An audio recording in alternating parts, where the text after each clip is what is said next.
Hello. This week we look at two really remarkable pieces of writing. First of all, we have President Obama's 2016 address to the graduates of Howard University. You know, the words eloquent, inspirational, motivational are often overused, but I think this speech really deserves every one of those accolades. In the speech, Obama provides solid evidence to support his thesis, his argument that in America we were better off in 2016 than we have ever been, in many different ways. He recognizes, though, that there is still plenty of room for improvement, plenty left to be done. And so much of his speech is a call to young people to take action. One of those areas in which we still have a ways to go is, of course, in the area of racial justice. And he mentions one specific area that still needs to be addressed, and that is the mass incarceration of black men, which happens to be the subject of our other reading for this week by Michelle Alexander called The New Jim Crow.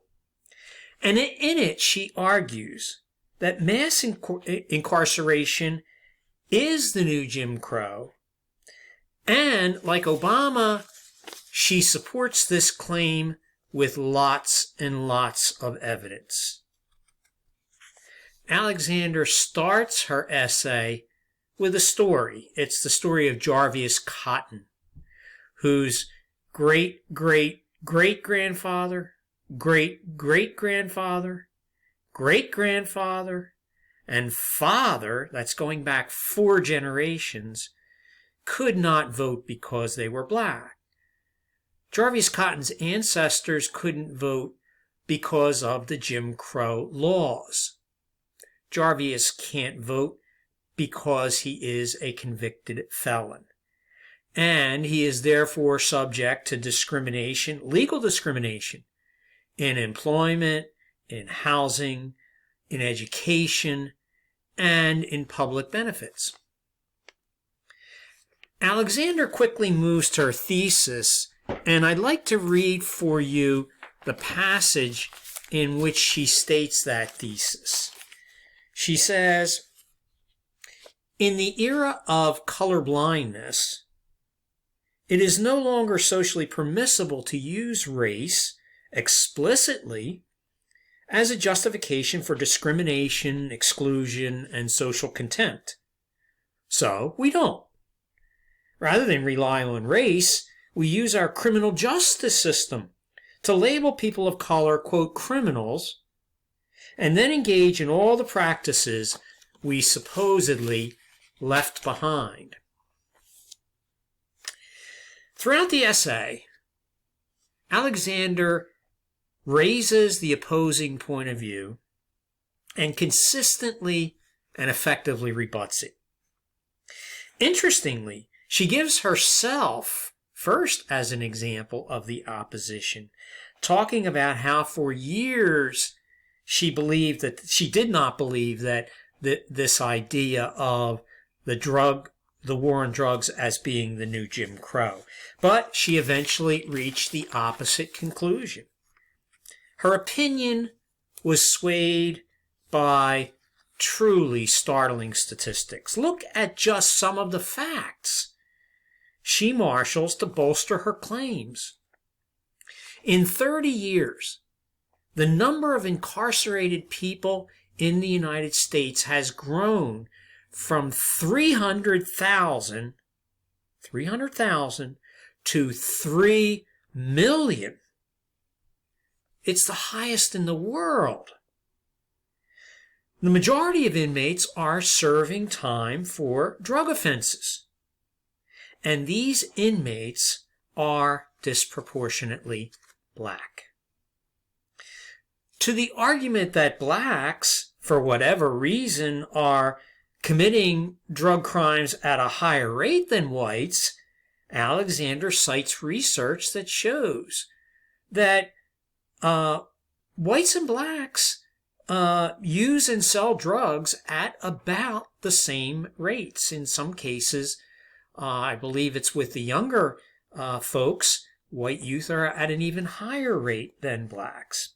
And the statistics go on. In some states, black men have gone to prison on drug charges at 20 to 50 times the rate for white men. 1 in 3 young blacks will serve time in prison if this trend continues. And in some cities, more than half of all young black men are in prison, on probation, or on parole.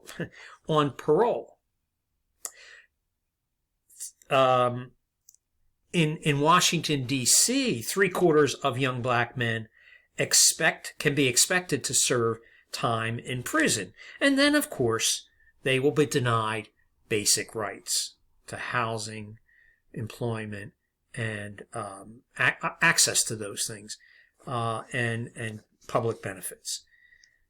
Like Obama, Alexander issues a call to action, which, as writers, we should note that is an excellent way to conclude, to sum up without just repeating what you already said. There are various techniques for doing this. Call to action is one. Looking to the future is a similar but slight variant, in which you imagine what the world will be like, or how the world will be changed if your side wins the day. But here Alexander uses the call to action. So, call to action. What do you say? Given the problems with the criminal justice system today, given the turmoil that we're experiencing focused around race today, can we still say America is better off today than it has ever been? That's the topic for this week's discussion, and I'm sure it will be a lively one. There is no journal this week. I want to emphasize that, and I would ask you to please use the time to work on assignment 4, which will be due not next week, but the end of the week where we come back after the Thanksgiving break, which I guess would be 2 weeks. So please get to work on that. And as always, let me know if you have any questions.